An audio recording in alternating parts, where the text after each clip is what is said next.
After winning their fourth straight, Notre Dame finally looks like Notre Dame again. Fast, physical, confident, and playing with swagger. And the timing could not be better because USC week is officially here. Let's break down what clicked against NC State and why the Irish are peaking at the perfect time. That's next.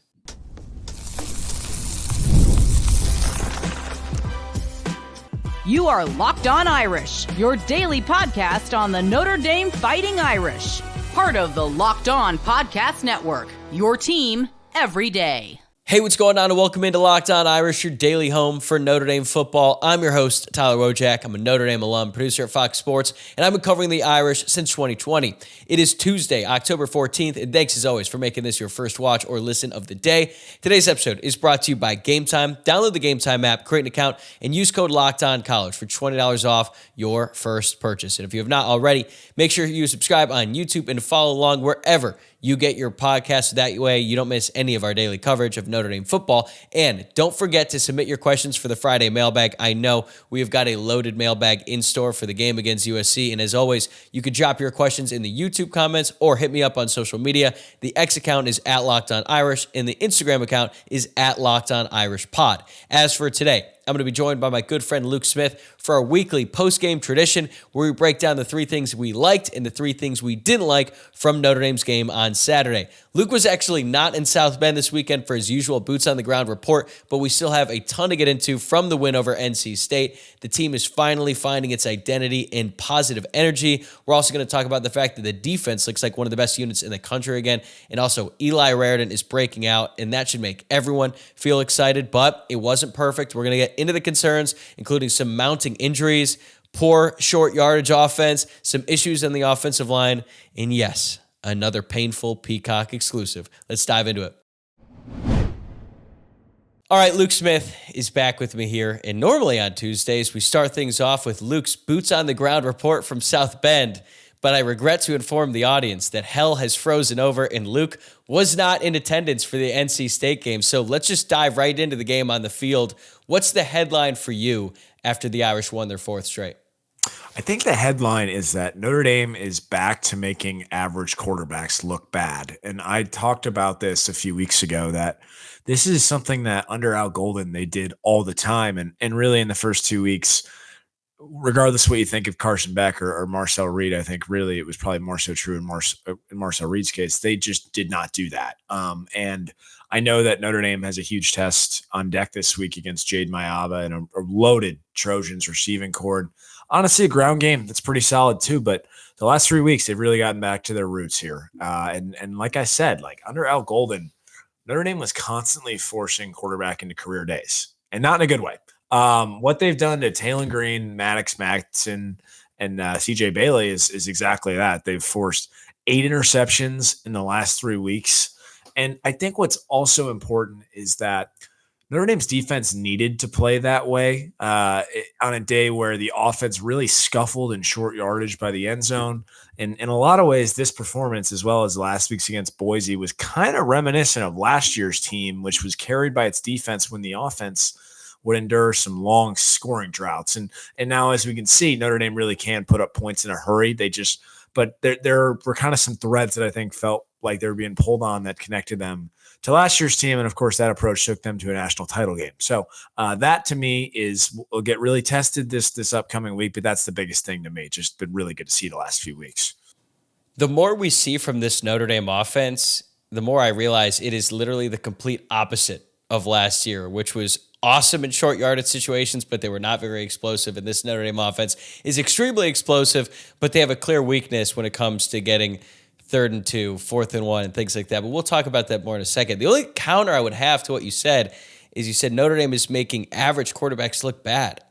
I don't know if CJ Bailey is average. I think he's a little bit better than that. I certainly think Taylon Green is better than that. And what Arkansas has done since that Notre Dame game makes me feel even more confident about the Notre Dame defense and their level of production lately. I mean, I'm looking at the stats right now. Taylon Green went 21 of 31 for over 250 yards through the air and had 2 touchdowns and 0 picks against Tennessee, and he added 63 yards on the ground. But Notre Dame smothered him all game long. They made Madsen look terrible. I would probably agree with you about Madsen being average. I think CJ Bailey had his moments, but this defense is playing so well that it doesn't even matter if they are a good quarterback. They're going to be playing bad against this defense. That's a fair point. And if you go back on it, I mean, after year one, it wasn't just average quarterbacks that Notre Dame made look bad. They made Caleb Williams have the worst game of his career too. So that's a fair point. But regardless, they're basically rendering these quarterbacks inept, and that's what we wanted to see. And that's what I was expecting to see really from the start of the season out in Miami. To me, the headline is this team is fun again. It's not just fun to watch. You can tell that the guys in the field are having a ton of fun together. And I think that's really important because, look, we all know the vibes were not great at the start of the season, even after the win against Purdue, and even after Arkansas to some extent, you could feel it. Not just from the fan base. It didn't look like the players were having a ton of fun on the field, certainly not against Texas A&M. But that is completely flipped over the past couple of weeks. Now it looks like Notre Dame has their swagger back. They're playing fast. They're playing violent. And they're flying around and making big plays. Like, they couldn't force a turnover to start the year. They had 3 in this game, and every single one outside of the Adon Schuler interception, which was thrown directly at him. Like, KVA went up and made the play. Carson Hobbs went up and made that grab. Same could be said against Boise State as well. And I love to see how they're celebrating together. And I know that might not seem like it matters at all, but this team, and we hear it all the time, they have this great culture, but that was being tested at the start of the year. Now when they're making big plays, it doesn't even matter who it is. Like KK Smith had his first career touchdown. The team was going nuts for him because they were so excited for him to have that moment. And the group as a whole is playing with a ton of confidence, and it shows. Big plays are contagious, and we're starting to see that. So this is happening at a perfect time because Notre Dame has their biggest test left on the schedule coming up against USC, and they needed to be confident going into that game, and I feel like they are absolutely riding that high going into Saturday. No doubt. And I think that maybe the guy that's the most emblematic of that, or at least that I'm seeing, is Kingston Viliamu-Asa. He was all over the field, and he seems to just be playing with so much confidence. I know you talked about this a little bit on your show earlier today as we're recording this on Monday night, but he shows up to the building in a cowboy hat. He's kind of celebrating his pick and some tackles for loss he's making. And basically he looks exactly like the guy Notre Dame thought they were getting when they scored him over Ohio State 2 summers ago, and what was sort of a surprising recruiting win. And he is just a straight up ball player, and we're seeing him now get more snaps and taking full advantage of it. And it's just been a blast to watch. Where do you think this mean streak comes from? Because he was not like this last year, or maybe he was and I didn't notice it, but it feels like he's talking a lot more trash. Maybe it's just Drake Bowen wearing off on him, but it's noticeable. And look, he's backing it up with his play, so I certainly don't mind it. I think that's got to be exactly it. Just too much time spent with Drake Bowen. But but no, in all seriousness, I do think that it's just like with anything, as you get more familiarity with it, you start to see the real self come out a little bit. And we talked about it the last 2 weeks. He's gotten more snaps. We've been kind of hoping he would be getting those amount of snaps all along. And now that he's getting it, you're really starting to see him come into his own here. I think part of it has to do with the fact that he has a full year under his belt. Last year, he was the 5th linebacker, the true freshman who is out there making plays, but still there's so many guys above you, both in terms of the amount of playing time that they're getting and their age too. So I think that plays a factor. But now KVA is clearly a starter. He's one of the 2 best linebackers on the team. And I think one of the best defensive players, and he's certainly been playing like it. But we've talked a lot about the defense. I want to keep it there because that is obviously the story of this game when you consider just how poor they played at the start of the season. And the one unit that played extremely poorly to start the year was the secondary. And I think Christian Gray was right in the middle of that. He was banged up, he was struggling, and he was clearly not playing at his full capability. But now Christian Gray specifically has turned the corner, and so is the secondary. I thought his game against NC State was one of the best games he's ever had at Notre Dame. He was targeted 6 times in this game. He allowed 1 reception for 11 yards and had 2 pass breakups. He's playing with confidence just like the rest of the group. And if he continues playing at this level and with Leonard Moore back to full health, like nobody's going to be able to consistently move the ball through the air against this defense if Gray and Moore are playing as good as they have been. And I think you saw that with CJ Bailey. Like he completed just 54% of his passes, 186 yards and 1 touchdown to 3 interceptions. Like if you can't throw on the outside in either direction, you're probably not going to have a whole lot of success through the air. And I just give a ton of credit to Christian Gray and Adon Schuler and that entire Notre Dame secondary.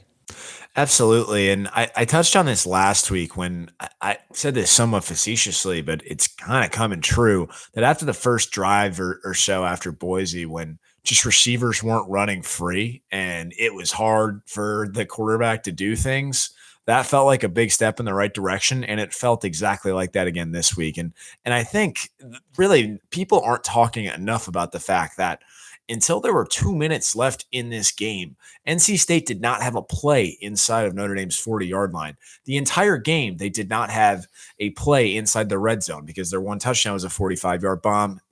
That happens. A true freshman gets beaten by a good player. That's all right. But Notre Dame's defense really was dominant on Saturday. And you're right. It starts the secondary, making it difficult on receivers to get open. And that makes it a lot more difficult for the quarterback where he's going to take some more risks. And that's why we see three interceptions on Saturday. Yeah, and for Gray specifically, I mean, just think about what he's probably dealing with mentally going into this game against USC when last year they picked on him. They clearly saw something on film and they were like, look, we're going to target.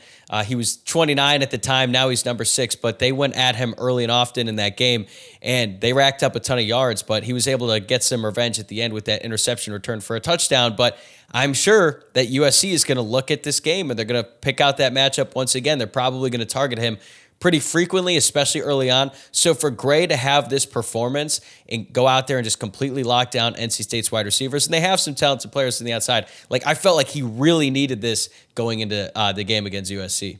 No doubt, because another thing that happened in that game last year was Mekhi Lemon was talking a lot to him and was talking a lot to the Notre Dame sideline in general, even as he's scoring touchdowns when they're down 14 points with 45 seconds left. So that's going to be fascinating for me to watch on Saturday night because the guy's a great ball player, but he's kind of got a little bit of some villain traits to him too. And I kind of hope the Notre Dame crowd lets him have it Saturday night. He is a stud, man. That catch he had against Michigan for a touchdown was one of the best plays of the season so far. But honestly, it felt like last year Mekhi Lemon was the one who was racking up all the catches and all the yards. Then Jacoby Lane, the touchdown merchant for USC, he had what, like 3 touchdowns in that game on 4 catches? Right. No, I believe so.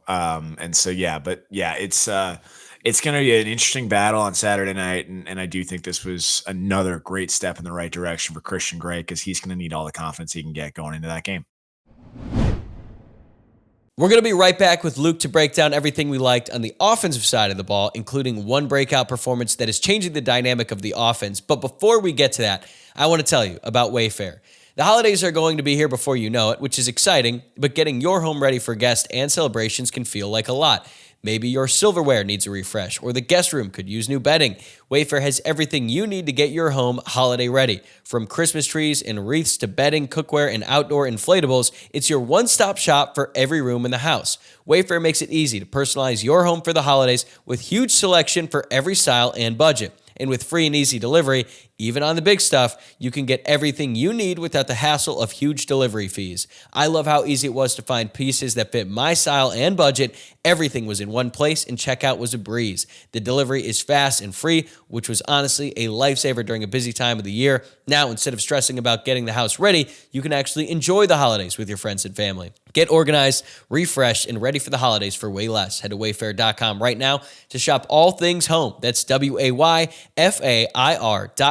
Wayfair, every style, every home. Today's episode is also brought to you by FanDuel. The NFL season is here, and FanDuel has an offer that you don't want to miss. Right now, new customers can bet just $5 and get $300 of bonus bets if you win.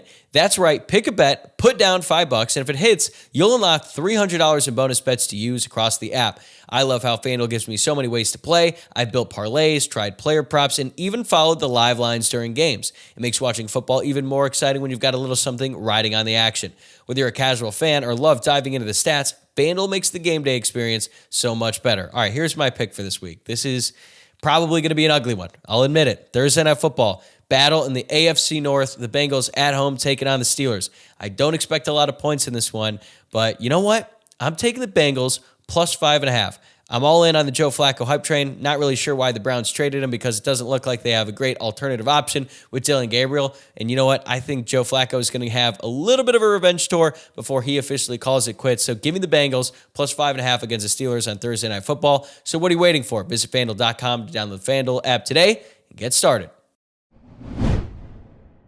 All right, let's switch it over to the offense. We're going to stay on the things that we liked because, look, even though it wasn't the best game from the Notre Dame offense overall, I thought they played really well. And one player in particular that stood out was Eli Raridon.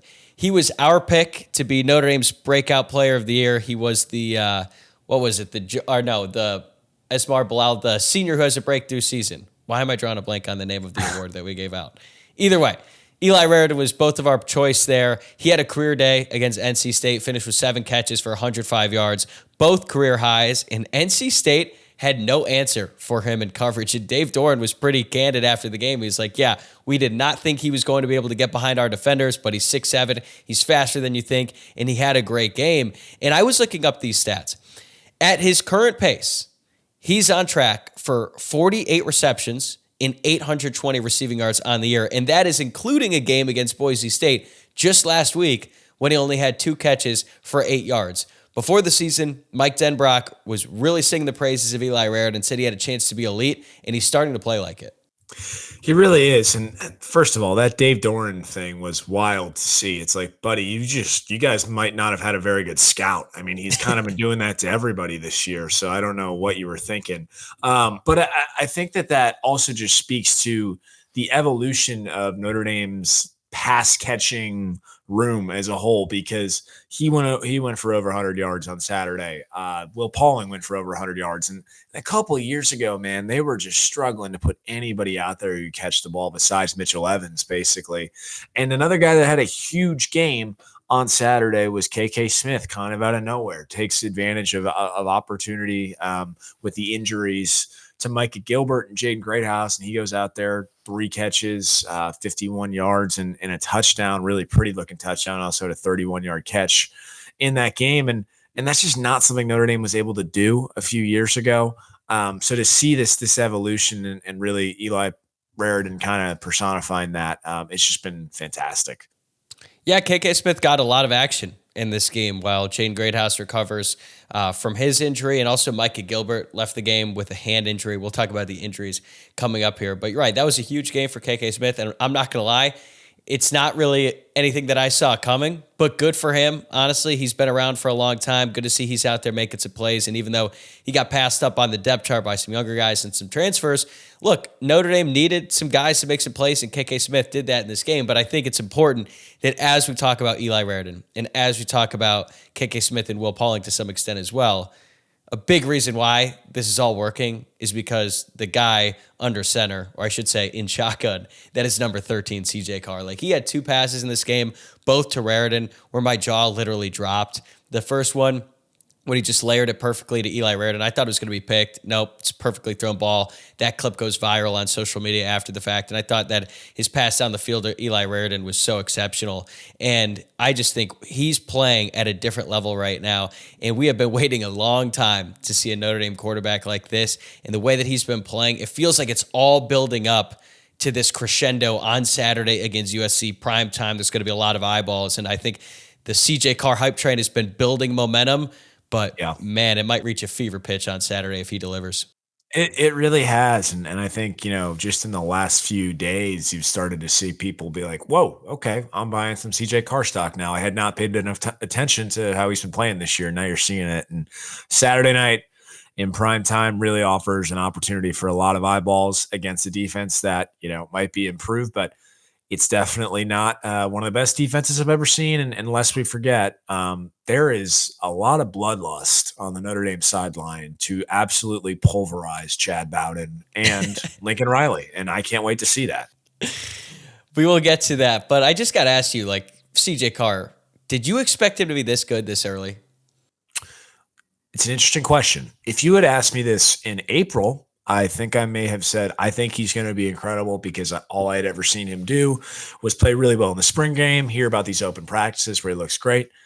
But then there's these just strange reports out of camp that there's actually a quarterback competition, which is still, as more and more time goes on, I do not know what that was. But if you had told me that then, to my point, in August, I probably wouldn't have felt that he was going to be this hot off the gate. But really, I mean, he started playing well the first game of the year in Miami, and they handcuffed him a little bit with the game call or the play calling, and understandably, they probably thought they couldn't block Maine and Mesidor either.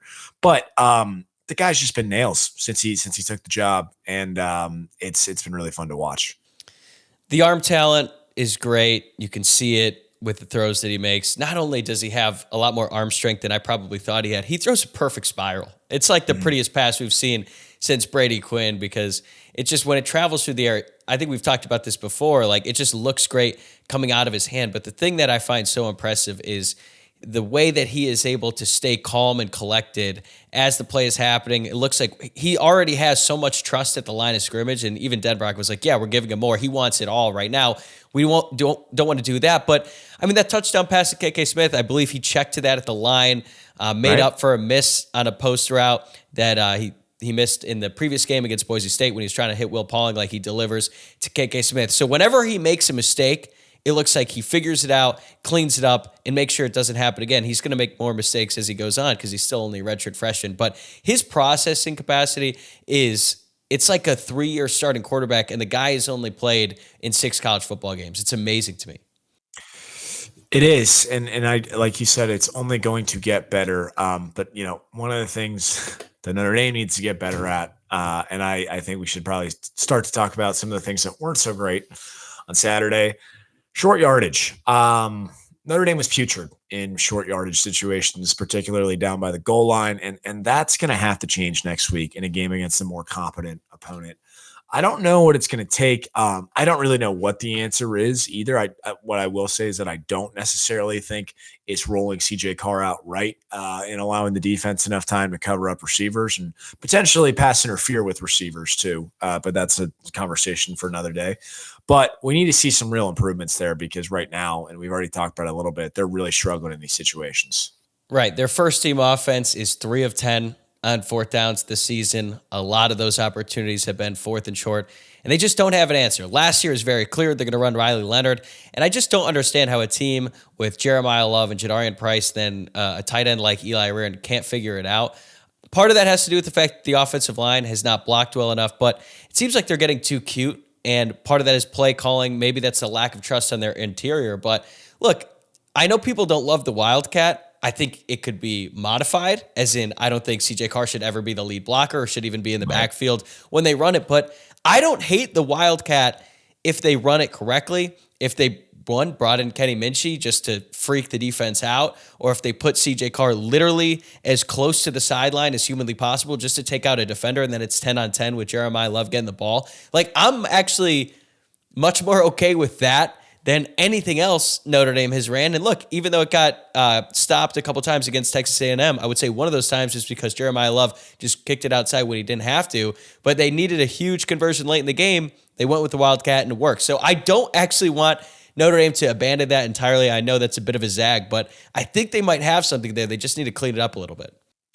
I agree. And if that's the direction we want to go, let's give it a shot. But either way, I just really would like to see some improvements because it's almost feels like a mental thing at this point, more so than anything. And maybe that's some of what we were talking about earlier, why there was, a competition, because just like in short yardage, whatever, we freeze up a little bit, we being maybe the quarterback even. But I don't think that's all on him. I think we need a better, more robust game plan when we're in these situations.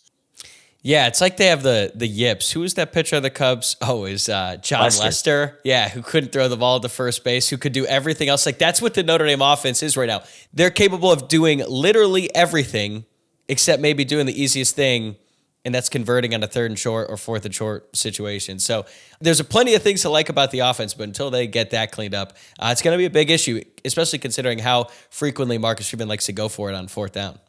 Yeah, because in certain situations on Saturday, it almost felt like they should have taken the points and just gone for the field goal, which on another note, that was a promising development. I know we're into the bad here, but actually seeing a couple field goals go through the uprights, because I think I said last week, I'm not sure we'll see Notre Dame attempt a field goal again until the Navy game, and they actually made 2 this week. But anyways, you're right, because you don't want to compromise your aggressive mentality going into it. But if they can't figure it out, I think they're going to have to start doing some other things.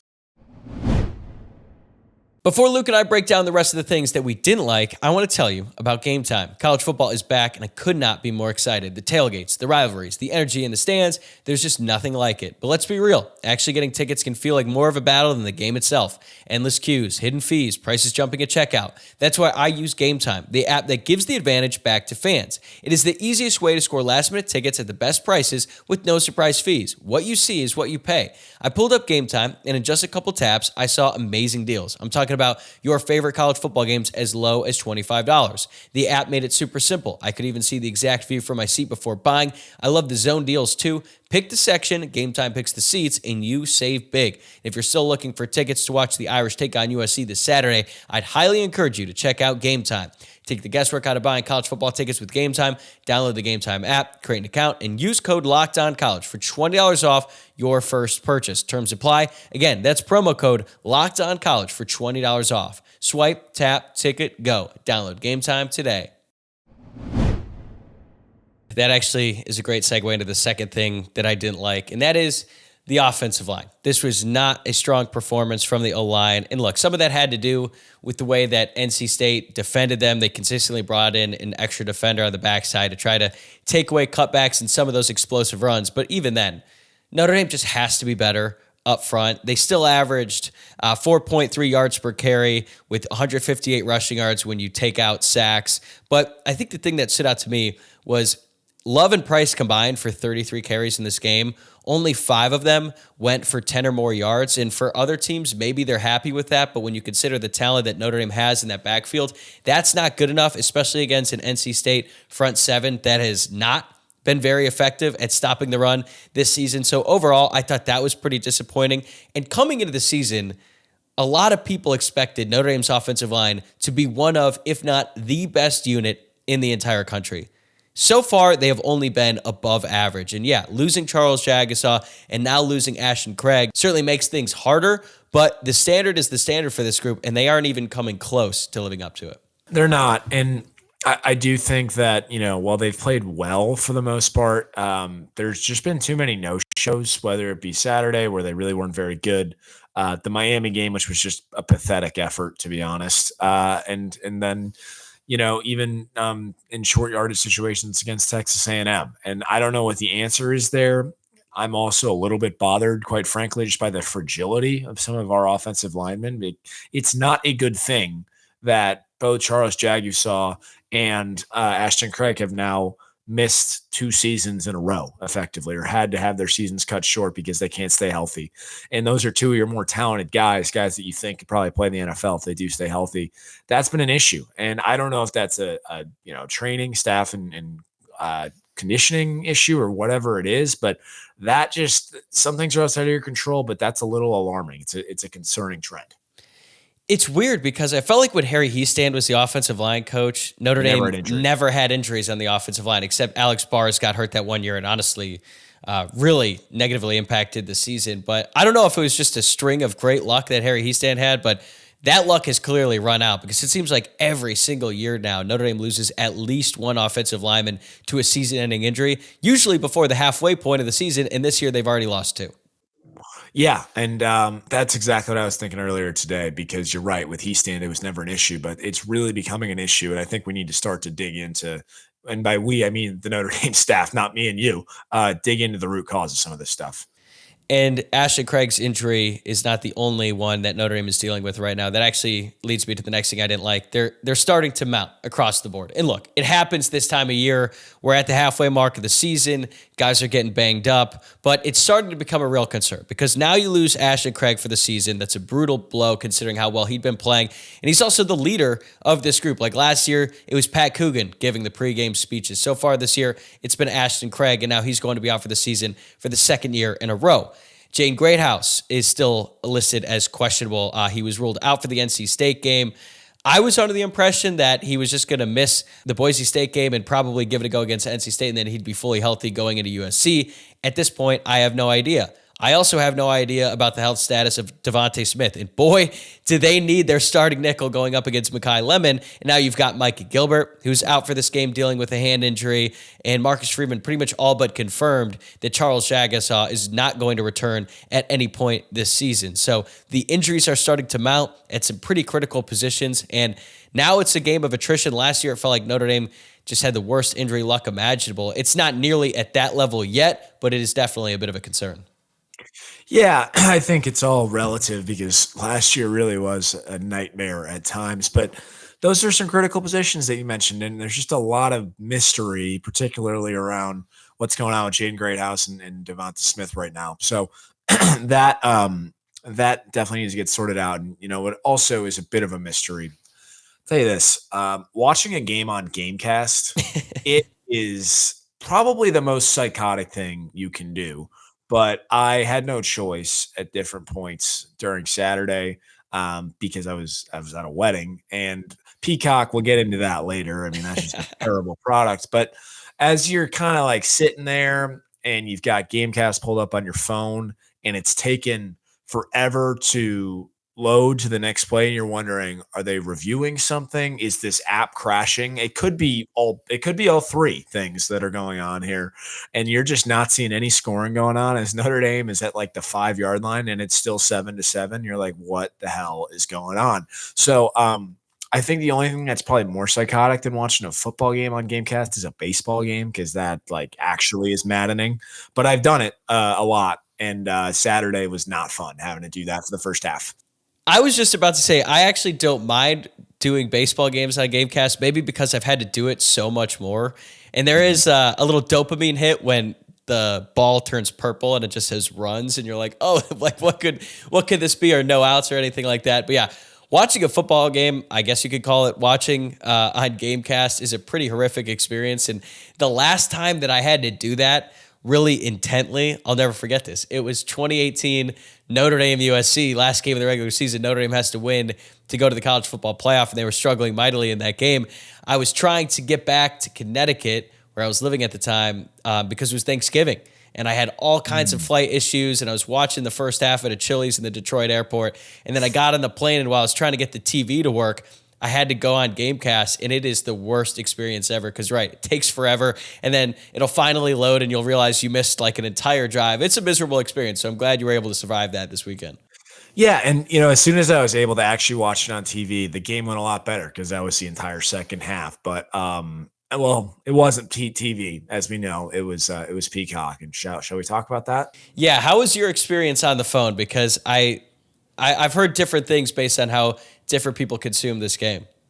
So for context, I had a wedding mass at 3:00 Central, which meant that I could basically watch the first 30 minutes. The first 2 drives had ended up being on my phone. I will say that I've had Peacock on and off. I cancel it all the time because it's a garbage product, but I had to re-get it for today. And as I'm doing that, my password's not working. Then it's not allowing me to add a plan. You could probably ask my girlfriend about this. I was having a little bit of a freak out. I was just about to say, how did you handle that? Not well. And I was not happy. I don't know why they keep doing this. And then, as like the mass is going on, I'm going to be respectful. So that means I'm going to watch it on GameCast, not actually Naturally. the thing. And, Priest did a great job. It was 75 minutes, and he did the whole thing off the dome.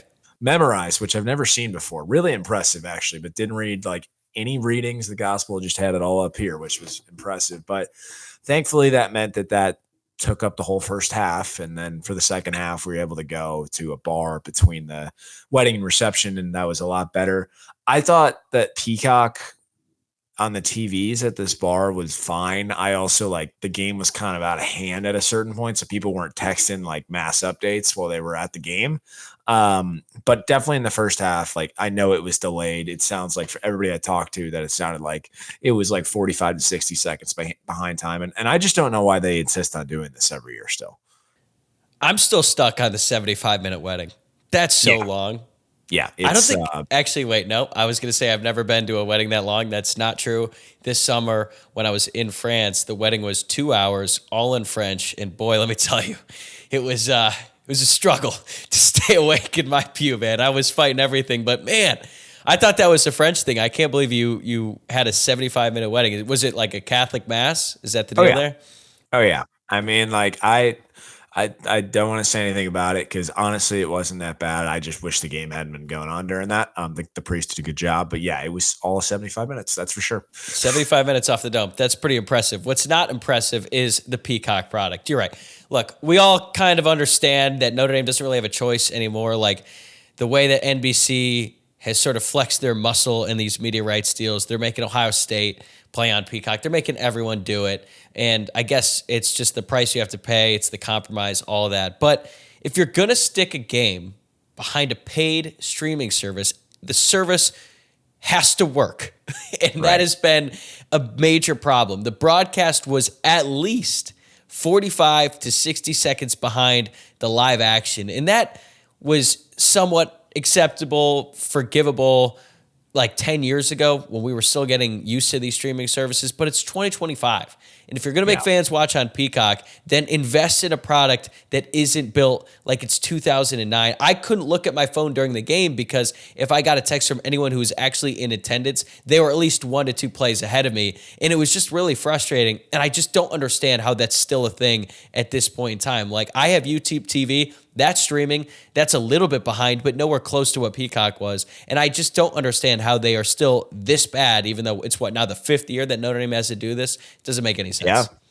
Yeah. And I now that you say that, I do now remember that early in that game, I was definitely getting texts from my mom ahead of time. So that was a sign early on that I knew we were going to score on that first drive. Here's the other thing about watching Peacock on your phone. So YouTube TV is great because you don't have to be in the app to actually watch it. Like you can just have it in the corner of your screen. You have to go full screen on Peacock and you're locked into it. You can't text or do anything during it. It's just like, this isn't 2009. You need to have a more advanced product. And I've gotten a little bit used to the delay because the Cubs play on marquee. And if I have a buddy that's at a Cubs game, like I'm 45 seconds to a minute behind every time. And again, it's the thing where you pay $20 a month for it, which is really nice. But these services just need to be better. And I don't think that for live sports, they've quite taken off like some of these companies hope they would. And I really hope they don't because it's just a massive ripoff. It's just they're not good enough. No. I think it's pretty simple. Like if they were better or if they offered some cool alternate broadcasts, like that's always been my thing with Peacock. Like if you're going to force it on people one time every year, provide some alternative options. Like maybe you could watch a full game from the all 22 angle. Just try to spice it up a little bit to make it unique. Instead, it's just the same thing that Notre Dame fans get every other week, except now they have to pay for it, and it's significantly worse than the normal product. And look, I don't know if there's a solution other than Peacock just has to be better. Yeah, no, I agree. And I don't think that's going to happen, though, is the thing. Just because it's been bad for 5 years, it's going to continue to be bad for the next 5. So anyways, I think moving forward, ideally, I will be at the game when it's on Peacock, because this has been a problem for every year that I can remember. Well, at least we know that Saturday's game against USC is not going to be a Peacock exclusive. It'll be on NBC. You and I will both be there. How are you feeling about this game as we tape here? Still less than a week out, but man, it feels like an eternity because I'm just so ready for it to be here. This is why you sign up to root for this crazy sport, right? I mean, especially given just all the drama and intrigue around this one. But you got a ranked matchup. You got right now the last scheduled game in this series, one of the longest running series in college football, and you got Chad Bowden returning to South Bend, Indiana, and a Notre Dame team that really is trying to seize an opportunity to put it on somebody in a big way, and who better than USC. So I am super fired up for that game. Couldn't feel more confident about it, but it's going to be a blast Saturday night. I was pretty disappointed that no one in attendance for Marcus Freeman's press conference on Monday asked him specifically about Chad Bowden's decision to leave Notre Dame for USC. No, but let's ask about James Franklin getting fired. That makes sense. Someone asked him about Chad leaving and recruiting in California, I thought it was a good question because, several key players at Notre Dame are from California, and they've had some pretty intense recruiting battles over the years, some that Notre Dame have won, some that they've lost. But Marcus Freeman brought Chad Bowden over from Cincinnati. It was his first hire when he joined the staff. They were at each other's hip throughout that entire time, really. And then Chad just left. And as far as I know, Marcus Freeman has never really made any comments about it publicly. And I thought we'd get something out of him this week. And, he would never say it. I'm sure he'd be extremely complimentary of Chad and all that stuff. But just knowing the type of competitor that Marcus Freeman is, I'm so sure that it really pissed him off. And he's going to have an extra edge going into this game. And when Marcus Freeman has an extra edge, the team usually responds. Speaking of James Franklin, we saw that last year after James Franklin tried to sun him in that press conference. And Notre Dame's team, they responded in a big way. So I was a little bit disappointed he didn't comment on it, but maybe we'll get that in the coming days. No doubt. And it's interesting, too, because, I think Marcus Freeman was in Chad Bowden's wedding and then probably. Yeah, so was Mike Mickens and a bunch of other coaches. Probably felt a little bit betrayed by the fact that he did take a couple staffers with him and he tried to take a bunch more. He tried to take players, too. He tried to take Carter Almond. So I would imagine there's a lot of bad blood there. And what better place for that to all come to life than Saturday night in Notre Dame Stadium under the lights? Do you think he'll be on the field? Is he normally for USC? I don't know. Mike Martin's on the sidelines for Notre Dame. I don't know. I think he is. That'll be interesting. I think he probably will be. He always was for Notre Dame. I think so too. All right. Well, on that note, we'll call it. Luke, we will see you back here next Tuesday following what we expect to be an epic matchup between Notre Dame and USC. Can't wait. Sounds good. See you in South Bend. Go Irish. That is going to do it for today's episode. Thanks again for making Locked On Irish your first watch or listen of the day. Before you head out, make sure to subscribe on YouTube, like the video, and leave a comment below. Or if you're listening on Apple, Spotify, or wherever else you might be tuning into the podcast, be sure to follow along and leave a 5-star rating and review. It really helps more Irish fans find the show.